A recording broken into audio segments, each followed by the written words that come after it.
Draft day, everybody! Welcome back to the channel. Holy smokes, it's one of your hosts, Caleb Gill, and I am so excited that we're finally here. The NFL draft tonight kicks off at 8 p.m. Eastern Time, and a long road it has been that's led up to this point. A bunch of mock drafts, so many mock drafts. I don't know how many you guys have done. We've done a boatload of them here at Party Chat Sports. Not just on the channel, but like each day we're putting out we're doing mock drafts and sending them within the chat. A lot of things have changed over the last couple of months, but also a lot of things have not. There's been some consistency, which is kind of interesting to see. So what I'm going to do tonight or today is just kind of riff for a little bit. Don't want to take up too much of your time. Don't want to chat too long because, of course, the NFL draft is tonight. And man, I'm excited. We're finally here. We're just going to talk some things that have been spinning in my head a little bit, some last minute thoughts I've had, wanted to share, and just get something out there for you guys here on this draft day. So again, Caleb Gill, one of your hosts of Party Chat Sports. One of the first things I was thinking of as I'm sitting here thinking how I wanted to record this episode was, what has changed? You know, we see so many mock drafts. All these analysts put out mock drafts. Todd McShay has a couple. Daniel Jeremiah, Peter Schrager put out his. Everybody's got a mock draft. But how different are mock drafts here towards the end of April compared to what they were like in January? So the first one I thought of was Daniel Jeremiah, well-respected draft insider for NFL Network. So I'm just going to share my screen real quick. I think you're going to find this pretty interesting. Looking at, we're not looking at this ad. I don't care about that. But this was January 26th of this year that Daniel Jeremiah posted this. So, again, a lot of things stay the same. Fernando Mendoza, of course, number one quarterback in this class. He cemented himself as the Raiders pick with the national championship victory for Indiana. But number two was where I couldn't remember what the consensus was at the beginning of this draft process. Like, was it really Arvell Reese? I remember some Ruben Bain. I saw some other guys get thrown around. Sure enough, the Jets, Arvell Reese at 2. That was back in January. Reporters were mentioning this. So it's not like out of the blue that Arvell Reese became a favorite for the Jets at 2.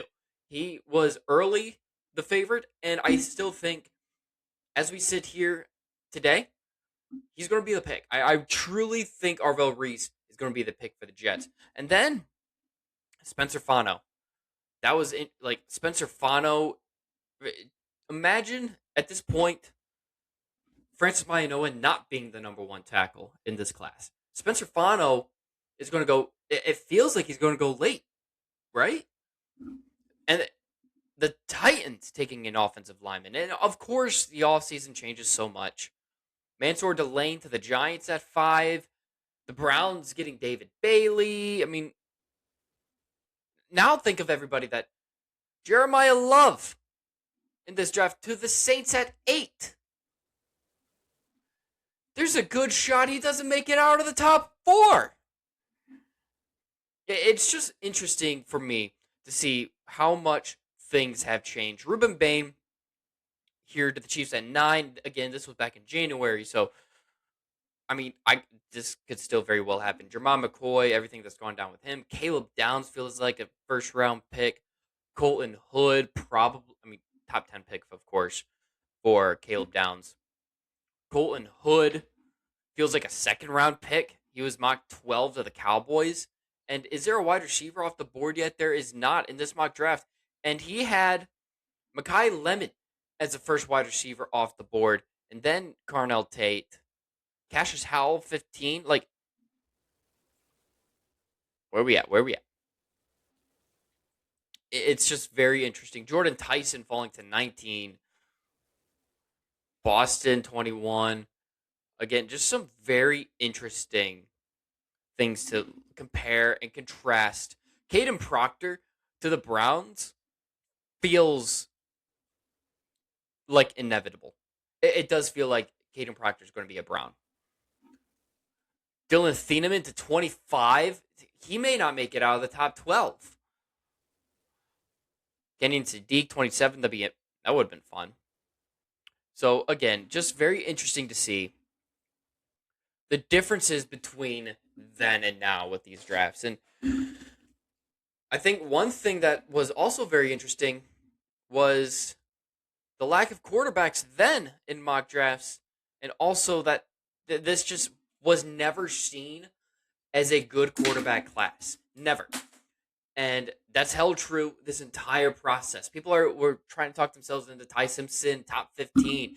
Now we're hearing some weird ass rumors about Carson Beck possibly going in the first round. It may not make it out of round two. If a team drafts Carson Beck in the top 2 rounds, that general manager and head coach should be fired on the spot. Do not let him back in the building on Monday. That is awful. If Carson Beck is a top two, like if he goes to the first 2 rounds of this draft, I get teams are so desperate for a quarterback, but could we not be so desperate that we're drafting a freaking sloth that cheats on a Cavender twin? It blows my mind. I do think so. I like ranking, or not ranking, but trying to predict the number of quarterbacks in a draft class. And the most famous one for me was the 2022, 23, 24. My gosh, all these years are just kind of like, whoa. 2024 draft class. I predicted 5 quarterbacks go in the top 10. How many quarterbacks win the top 10? Well, let's count them out. Caleb Williams, Drake May, Jaden Daniels, Michael Penix, and JJ McCarthy. 5 in the top 10. Last year, I think I said 1 or 2. I don't remember if I was right last year. This year, I really don't think Ty Simpson goes in the first round. I think teams are going to be. I think a team like the Cardinals is going to try feeling the board, feeling other teams out to see if they have a shot at getting him at 34, or if not, flipping with the Jets at 33. But I just do not see Ty Simpson being a first round quarterback in this year's class, and never have been a Ty Simpson fan. I felt confident he was going to come out in this year's class. Doesn't mean I liked the idea. I just felt confident he was going to. Fernando Mendoza is the only quarterback in this class that I really like. I did like Garrett Nussmeier. Just a lot of question marks with him now. I like Nussmeier a lot heading into this year. But it's all Mendoza. This is the Fernando Mendoza class. And that's why so many teams are trying to acquire 2027 draft picks, which is interesting. I just do not see Ty Simpson slipping. I could see it. I could see the Cardinals reaching. I don't think it's going to happen. My final prediction, is the Cardinals do not draft Ty Simpson in the first round. I do think Ty Simpson is a Cardinal by pick 34. That is my Ty Simpson prediction. A couple other predictions I was thinking of. I do think the Cardinals are going to trade out at pick 3. There's been so much smoke there, and I don't know who's going to come up, what that package looks like to come up. But, and maybe there's just so much smoke because the Cardinals are so desperate to get out of the pick. Like, they do not want to be there at 3. They want to pick later on. They want to acquire more capital. But the stuff I've been seeing, I find funny. The amount of David Bailey is a Jet, and if the Jets pass on Arvell Reese, then teams are going to be blowing up the Cardinals' phones to try to trade up. It sounds like people are trying to push the narrative of the Jets taking David Bailey nationally so that they do take David Bailey and Arvell Reese is there for the taking for everybody else. I still think it's going to be Arvell Reese. I felt that way for a while. I'm not wavering off the pick. I think David Bailey goes 3. I don't know what team, but I think 1, 2, 3. The players are going to be Mendoza, Reese, Bailey. Who that pick is that's taken David Bailey, I don't know. It could be the Cowboys. It could be the Chiefs. let's think about this. Do the Titans swap? Do they really like him? The Commanders, the Saints. I mean, there's so many teams that could use a David Bailey in this class. Could the Bucks come up from 15? Like, how far back do the? That's the other thing too. How far back do the Cardinals want to go? I think that's why the Chiefs get talked about a lot because not only do the Chiefs have two first round draft picks in this year's class, but one of those is a top 10 pick. So if you fall out, there's a lot of people that I've seen talk about this year's class and how weak it is, and that there's really only like maybe 15, if you're being generous, first round caliber players. And the rest, they're second round grades or barely first round. Like, so if you value this draft, if the way you look at this draft, and you see, all right, there's only 15 players that's worth taking with the first round pick, you don't want to fall out of the top 15. You want to make sure you're still getting one of those first round players that you have graded. Sean, I think that's why the Chiefs are a very intriguing option. I don't know if the Chiefs would be interested in moving up for David Bailey, given what it will probably cost, but would be interesting. The Titans at 4. Jeremiah Love gets mocked to them a lot. I know I said earlier that there's a real good chance that he doesn't make it out of the top 4. I don't know. I just feel like there's too much smoke on that Jeremiah Love to Tennessee thing. I don't know where the Titans do go. If it's not Love, like, could they take a lineman? Do they take, I don't know, the best defensive player that's available? If it be Sonny Styles, Bailey, Bain. I don't know. But there's a big part of me that just, I feel like I'm seeing Jeremiah Love to the Titans too much. And it's just too good to be true. But it's also, is it too good? I can see Robert Saleh trying, like, pounding the table for one of these defensive players. And Mike Borgonzi, the general manager for the Titans, is a Chiefs guy. He came from Kansas City. So you have to think about that. Like, all right, well, what made Kansas City successful? It wasn't their run game. How much does Brian Dable want to spend a top 4 pick on a running back? And that is going to make that running back. If Jeremiah Love's taken with the top 4 pick, I think that makes him one of the top running backs paid in the NFL. Can you really justify that? I don't know if you can. So, if the Titans are smart, they're not going to take Jeremiah Love. The unfortunate thing is the Titans probably are not smart. So that's a bummer for them. I don't think. I see way too much Jeremiah Love to the Titans that I'm just starting to believe it's not going to happen. And maybe as soon as Roger Goodell says, with the 4th pick in the 2026 NFL Draft, the Tennessee Titans select Jeremiah Love, running back, Notre Dame. Everyone's going to be like, yeah, we kind of expected that. That's a no-brainer. That's no surprise there. I don't know. I don't know if Jeremiah Love is going to be the pick there for. Another prediction. I think there's going to be two trades in the top 10 of this draft. So, is that a team jumping up to 3? And then later on, a team like the Giants trading back down that for. All right. Getting ahead of my skis here. Say the Cardinals at 3 do work out a trade and they move down. That's one trade. The Titans take Love at 4. The Browns are sitting there at 6. It's widely known they want a wide receiver, but the Jets, the Commanders, the Saints, the Chiefs, they all want to get ahead of the Browns for their pick of wide receiver. Could the Giants work a trade if they don't want to take a wide receiver there? Could they work a trade?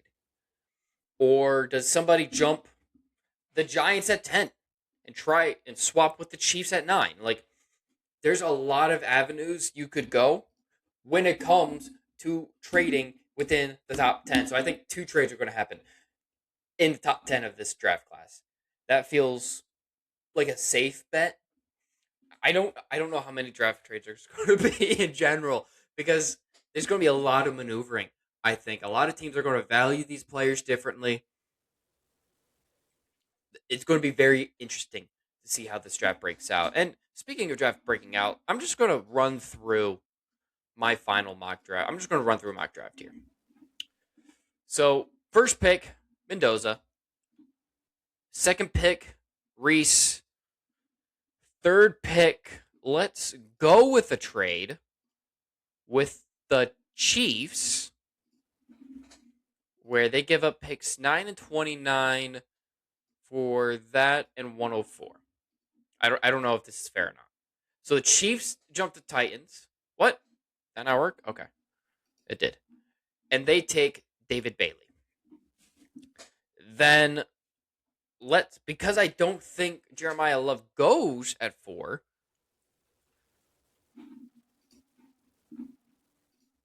let's give them Ruben Bain here and give Robert Sala another pass rusher, despite everything that's going on off the field. And then pick 5.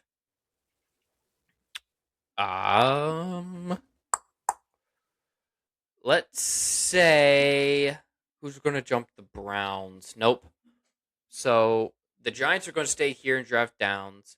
The Browns then will draft Carnell Tate. The Commanders are jumping out of their skis because they get Jeremiah Love. And then Saints love Sonny Styles, so they'll take him. The Cardinals then, I think, could trade down again. Like, do the Dolphins come up? And I honestly kind of like that. Where you have the Dolphins at pick 11. I don't know, does it take pick 11 and 75 for 9? We're just forcing trades here. And then the Dolphins take Jordan Tyson, leaving the Giants. Well, then they probably go Maui Noah. So that's an interesting first top 10. Mendoza, Reese, Bailey, Bain, Downs, Tate, Love, Styles, Tyson. And then, if you're the Cardinals, you still get a very talented offensive lineman, Spencer Fano. Here. Cowboys, Delane. The Rams, Makai Lemon seems like a great fit there. Vega.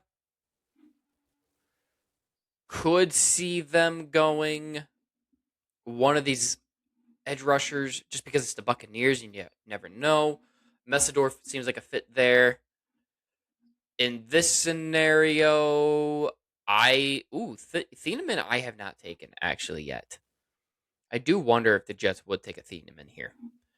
But I think I'm going to go Cooper. For the Lions, Monroe Freeling. Thieneman, which was our final mock draft as well. Kenyon Sadiq to the Titans. The Cowboys took Delane already, so they'll go CJ Allen here. In this scenario, for the Steelers, yikes.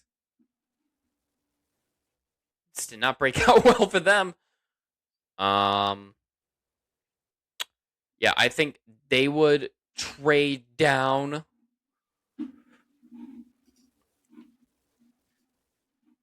But who's coming up? Like, would the, I don't know. Who's coming up and for who? That's the thing. I think the Steelers would definitely try trading down here. But I don't know who they would try trading. Who's coming up? So if you did, boom, boom. Let's, because the Jets took their wide receiver. There's the Steelers are kind of in no man's land. Actually, if this is the case. That would suck for them. Let's give him Caden McDonald. I don't know why, but I feel like that could be the pick. For the Chargers, let's go McNeil Warren. For the Eagles, let's go Blake Miller. Caden Proctor to the Browns. And again, I'm trying not to put as much thought into some of these. Who's the best D lineman? Let's go Peter Woods here for the Bears.